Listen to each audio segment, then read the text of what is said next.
વિદ્યાર્થી મિત્રો, ચેપ્ટર 2 નો સ્વાધ્યાયનો 7મો દાખલો.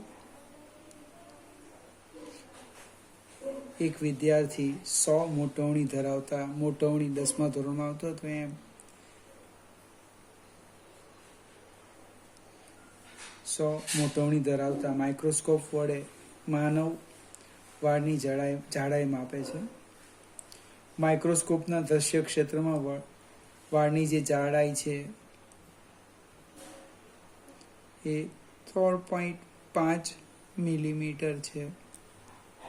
તો વાળની અંદાજિત જાડાઈનું અનુમાન કરો. મોટવણી મેગ્નિફિકેશન વસ્તુ છે તેના કરતાં કેટલા ગણી બતાવે. તો આપણે એને આવી રીતે લખીએ સૂત્રો કે મોટવણી બરાબર, અને વાળ છે તો વાળની જાડાઈ છેદમાં વાળની સાચી જાડાઈ. વાળની જાડાઈ છેદમાં સાચી જાડાઈ, કોઈક લખે આભાસી છેદમાં સાચી, જે છે તેના કરતાં કેટલા ગણું બતાવે. અને મોટવણી વાળની જાડાઈને સૂત્રના કરતાં કરો તો મોટવણી ગુણ્યા વાળની સાચી જાડાઈ આવી જશે. અહીં મોટવણી 100 આપી છે, આ 3.5, અને અંદાજિત એની સાચી જાડાઈ આપણે શોધવાની છે. વાળની જાડાઈ આટલું લખી મૂકીએ તો જાડાઈ કેટલી થશે? 3.5 ભાગ્યા 100, એટલે સાદું રૂપ આપી દે 0.035 મિલીમીટર. મિલીમીટરને સેન્ટીમીટરમાં ફેરવવું હોય તો 10 વડે ભાગવાનું, અને મિલીમીટરને મીટરમાં ફેરવવું હોય તો 1000 વડે ભાગવાનું. એટલે ફરીથી આ આપણો જવાબ આવી ગયો. સેમ બીજો પ્રશ્ન છે 2.9. 2.8 છે એ આપણે ક્લાસમાં ચર્ચા કરીશું. 2.9 એક મકાનનો ફોટોગ્રાફ 35 મિલીમીટરની સ્લાઇડ પર આટલું ક્ષેત્રફળ આવરી લે છે. આ સ્લાઇડને એક પડદા પર પ્રોજેક્ટ કરતા પડદા પર મકાનનું ક્ષેત્રફળ આટલું મળે છે. તો પ્રોજેક્ટર અને પડદાની ગોઠવણીની રેખીય મોટવણી શું થશે? હવે 10મા ધોરણમાં નહીં હતું, 12મામાં પણ લગભગ આની ચર્ચા નહીં આવે, પણ હું સમજાવું તમને. અહીંયા 2 પ્રકારના ક્ષેત્રફળ છે. મૂળ ક્ષેત્રફળ એને ધારો કે હું A0 કહી દઉં, 1.75 સેન્ટીમીટર સ્ક્વેર. એને મીટર સ્ક્વેરમાં ફેરવવું પડશે, એટલે 1.75 સેન્ટીમીટર સ્ક્વેર. 1 સેન્ટીમીટર એટલે -2 નો વર્ગ, એટલે -4 મીટર સ્ક્વેર. અને ન ખ્યાલ આવે તો અહીં સાઈડ પર લખું છું, 1 સેન્ટીમીટર બરાબર 10⁻² મીટર. વર્ગ કરો, 1 નો વર્ગ 1 સેન્ટીમીટર સ્ક્વેર, 10⁻⁴ મીટર સ્ક્વેર. એ અહીંયા લખી દીધા.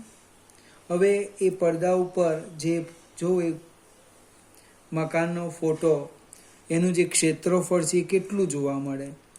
1.5 મીટર સ્ક્વેર.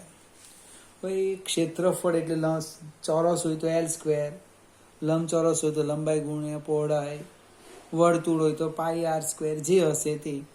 અહીંયા આપણે ક્ષેત્રીય મોટવણી શબ્દ વાપરીએ તો વધારે ખ્યાલ આવશે. ક્ષેત્રીય મોટવણી. ફરીથી આ માત્ર એક જ આવી, લંબાઈ કાં પહોળાઈ કાં જાડાઈ કાં ઊંચાઈની અંદર. અહીંયા 2 આવે છે, લંબાઈ ગુણ્યા લંબાઈ, લંબાઈ ગુણ્યા પહોળાઈ, એટલે ક્ષેત્રફળ આવે. એટલે ક્ષેત્રીય મોટવણી બરાબર જોવા મળતું ક્ષેત્રફળ ભાગ્યા મૂળ ક્ષેત્રફળ. એટલે એ 1.75 ગુણ્યા 10⁻⁴ છેદમાં 1.55. સોરી, ભૂલ થઈ ગઈ. એ આપણી પાસે છે 1.55 છેદમાં 1.75 ઇન્ટુ 10⁻⁻⁴. કિંમત મૂકવામાં ભૂલ કરી હતી. કેવી રીતના ખબર પડી? મોટવણી 1 કરતાં મોટી આવવાની. મેં અંશ નાનો લીધો અને છેદ મોટો લે એમ તો મોટવણી <1 થાય, એનો કોઈ અર્થ નથી. આનું આપણે સાદું રૂપ આપીએ 1.55 ભાગ્યા 1.75 એટલે 0.8857 0.8857 ઇન્ટુ -4 છે, અંશમાં જાય એટલે +4 થાય. 10⁴ એટલે 10,000 ને આની સાથે ગુણો એટલે ક્ષેત્રીય મોટવણી થાય 8857 થવાનું. એક જ ભૌતિક રાશિનો ગુણોત્તર એટલે એકમ નહીં આવે. હવે પ્રશ્ન કયો છે? પ્રશ્ન છે તો એની રેખીય મોટવણી કેટલી? તો રેખીય એટલે આપણે L² વિચારીએ અને ક્ષેત્રફળ ધારો કે હું L² લેમ સમજવા માટે, તો રેખીય મોટવણી લખું છું. રેખીય મોટવણી બરાબર રૂટ ક્ષેત્રીય મોટવણી. એટલે રેખીય મોટવણી એટલે કે રૂટ 8857 બને 8857 વર્ગમૂળ એટલે 94.11. ફરીથી એકને એક વાત સમજાવું. આ એક જ દાખલો આવો છે, બાકી આપણે ક્ષેત્રીય મોટવણી આવતી નથી. પહેલાં મેં ક્ષેત્રીય મોટવણી શોધી કાઢી. કેટલી? 8857. ક્ષેત્રફળ એટલે લંબાઈ ગુણ્યા લંબાઈ, લંબાઈ ગુણ્યા પહોળાઈ, એટલે મેં L² નો ઉપયોગ કીધો. તો રેખીય મોટવણી બરાબર વર્ગમૂળમાં ક્ષેત્રીય મોટવણી. સેજ આગળ જઈએ. એક ઓબ્જેક્ટિવ જે 100% પૂછાય, સાર્થક અંક, એની આપણે વાત કરીએ. સાર્થક અંક લખવાના છે. 0.007 સાર્થક અંક કેટલા? તો કે 1. કયો? તો કે 7. અને 1 કરતાં નાની સંખ્યામાં દશાંશ ચિહ્ન પછી જમણી બાજુનો પ્રથમ શૂન્યોત્તર અંકની ડાબી બાજુના શૂન્યો સાર્થક અંક ગણવા નહીં.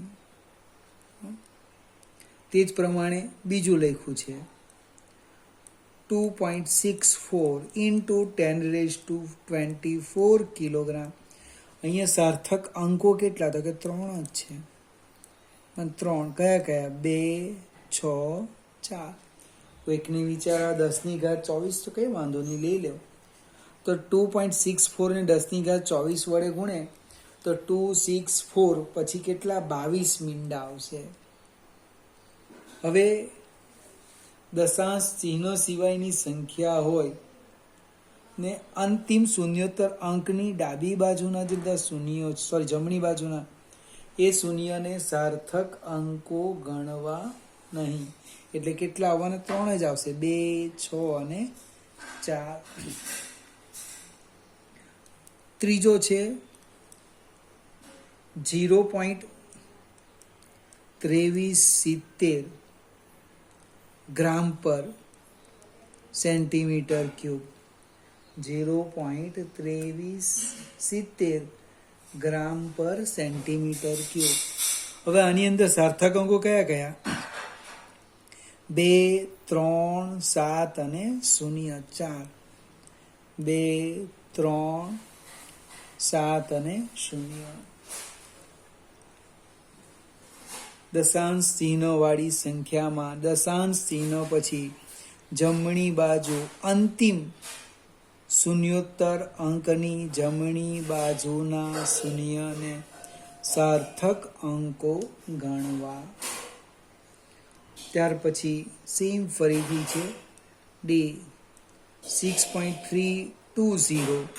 એમાં પણ 4 સાર્થક અંકો છે. 6, 3, 2, 0. ત્યાર પછી ABCDE 6.032. અહીંયા પણ 4 સાર્થક અંકો છે. 6032. આગળ જઈએ. EF 0.123 6032. અહીંયા પણ 4 સાર્થક અંકો છે. 6 0 3 અને 2. આની કોઈ કિંમત નથી. ફરીથી પરીક્ષામાં એક ઓબ્જેક્ટિવ સાર્થક અંકનું પૂછાશે, વત્તા જે એક્ઝામ્પલ છે એ એક્ઝામ્પલની અંદર રાઉન્ડ અપ કરતી વખતે સાર્થક અંકોને ખૂબ ધ્યાન રાખવાના, ગણતરી કરે ત્યારે. એટલે આ એક 5 નિયમ બરાબર તૈયાર કરી દેજો. સેજ આપણે આગળ જઈએ. 11મો એક્ઝામ્પલ. એક લંબચોરસ પાતળી ધાતુની તકતીની લંબાઈ, પહોળાઈ અને જાડાઈ આપેલી છે. લંબાઈ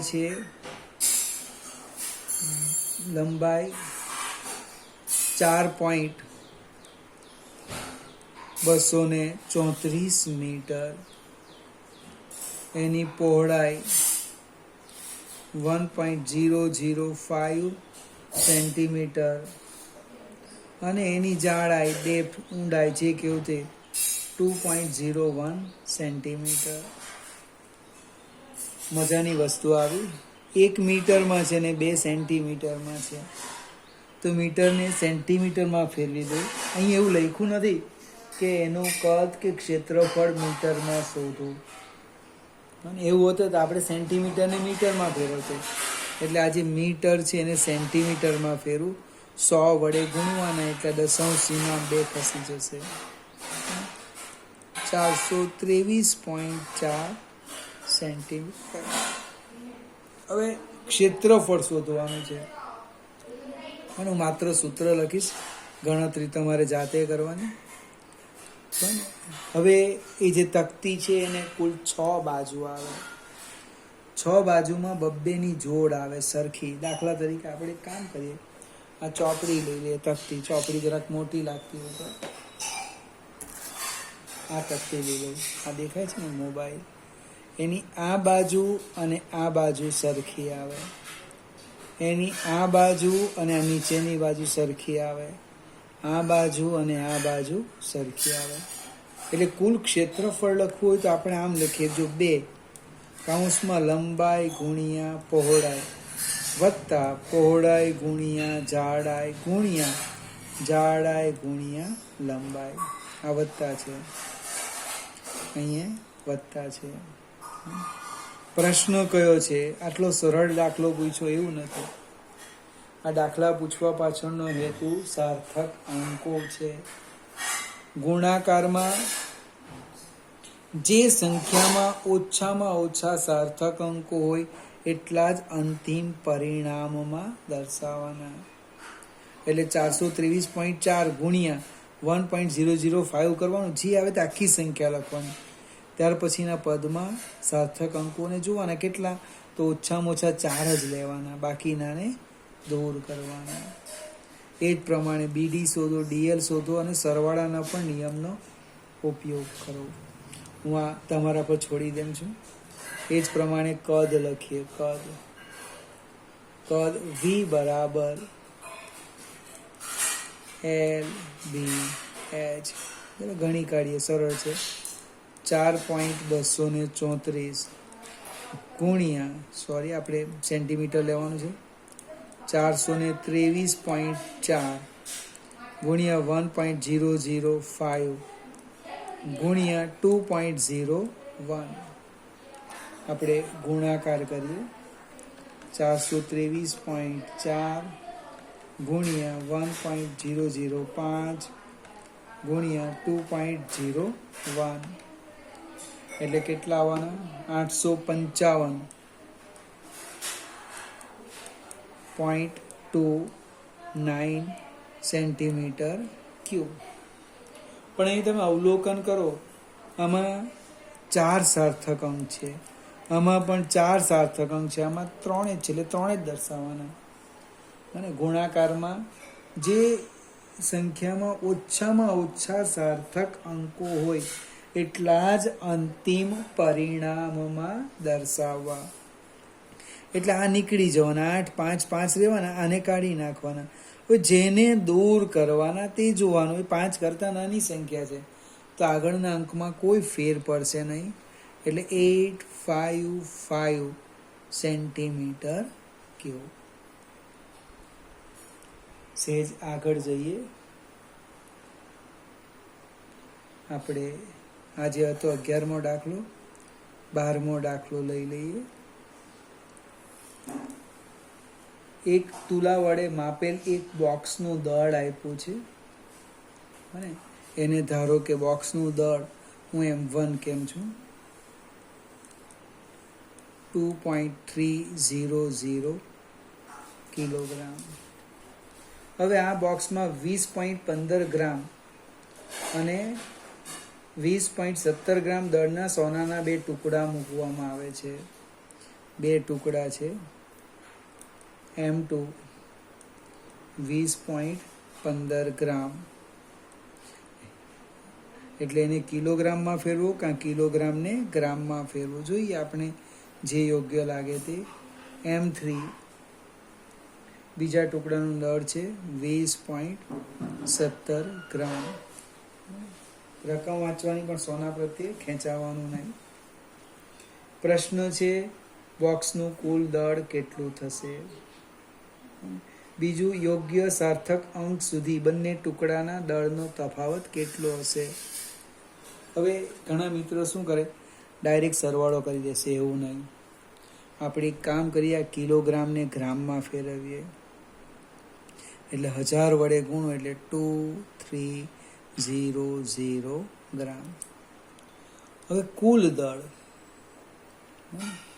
કુલ દળ કીધું એટલે M = M1 + M2 + M3, એટલે 2300 વત્તા 20.15 વત્તા 20.17. હવે 2300 વત્તા 20.15 વત્તા 20.17, એટલે જવાબ આવે છે 2340.32. પ્રશ્ન કયો છે તે જોઈએ. તો દશાંશ ચિહ્ન પછી જે ઓછામાં ઓછા સાર્થક અંકો હોય તે જ અંતિમ પરિણામમાં દર્શાવવાના. તો અહીંયા તો 2300 પછી તો 0.00 છે, એટલે એક પણ અંક નહીં મળે. એનો અર્થ આ બેને દૂર કરી દેવો, એટલે જવાબ આવવાનો 2340 ગ્રામ. ફરીથી આ એટલો સરળ દાખલો નથી, જવાબ બદલી પણ કાઢે, પણ નિયમ આપણો એવો છે સરવાળા બાદબાકી વખતે કે અંતિમ આપણે દશાંશ ચિહ્ન પછી જે ઓછામાં ઓછા સાર્થક અંકો હોય એટલા જ અંતિમ પરિણામમાં દર્શાવવાના. તો અહીં 2300 પોઈન્ટ પછી સાર્થક અંક છે જ નથી, 0, એટલે આપણે એને કાઢી નાખીએ. આ બંનેની બાદબાકી કરીએ તે શું થાય, તો કે તફાવત ડેલ્ટા M મોટામાંથી નાનુંને બાદ કરીએ, એટલે કે 20.17 ઓછા 20.15, એટલે જવાબ આવવાનો 0.02 ગ્રામ. જોઈ લો ભાઈ, દશાંશ ચિહ્નો પછી ઓછામાં ઓછા કેટલા સાર્થક અંક છે 2, તો અંતિમ પરિણામમાં પણ કેટલા બતાવ્યા, 2 બતાવ્યા. 13મો એક્ઝામ્પલ, જે મેં તમને આગળ પણ 1 કે 2 વાર સમજાવેલો, તો ફરીથી આવે છે. એક સૂત્ર આપ્યું છે P = 1³ B² છેદમાં √C × D. હવે આ જે ચારે ચાર ભૌતિક રાશિ છે એ, બી, સી અને ડી, એની પ્રતિશત ત્રુટી આપી છે. એની પ્રતિશત ત્રુટી હું લખું છું આ રીતના: ડેલ્ટા એ બાય એ ગુણ્યા 100 1%. એ જ પ્રમાણે બીમાં લખી છે 3%. એ જ પ્રમાણે સીમાં લખી છે 4% અને ડીમાં લખી છે 2%.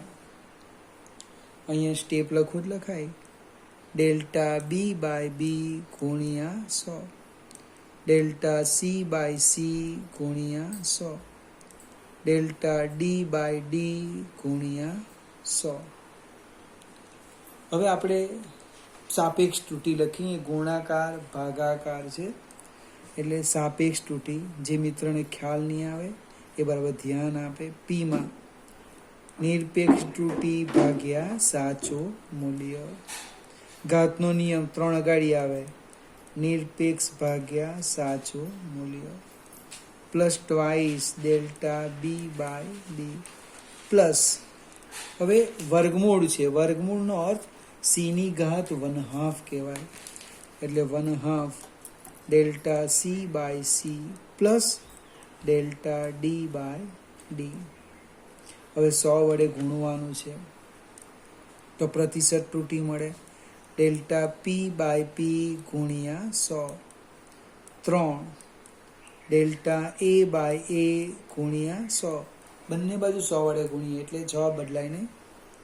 Plus twice delta B by B ગુણ્યા 100 plus 1/2 delta C by C ગુણ્યા 100 plus delta D by D ગુણ્યા 100. બંને બાજુ 100 કાઢી નાખો તો ઉપરનું સમીકરણ પાછું આવી જાય. પણ આની કિંમત ખબર છે: 1%, 3%, 4% અને 2%. એટલે આમાં કિંમત મૂકી દઈએ: 3 ગુણ્યા 1 વત્તા 2 ગુણ્યા 3 વત્તા 1/2 ગુણ્યા 4 વત્તા 2. એટલે કે 3 વત્તા 6 વત્તા 2 વત્તા 2 બરાબર 13%. પ્રતિશત ત્રુટી છે. ફરીથી કોની કિંમત મૂકી? એની પ્રતિશત ડેલ્ટા એ બાય એ સાપેક્ષ ગુણ્યા 100, બીની પ્રતિશત ડેલ્ટા બી બાય બી ગુણ્યા 100, સીની ડેલ્ટા સી બાય સી ગુણ્યા 100. એ જ પ્રમાણે ડીની. બીજા એક્ઝામ્પલ હું સાંજે સમજાવીશ.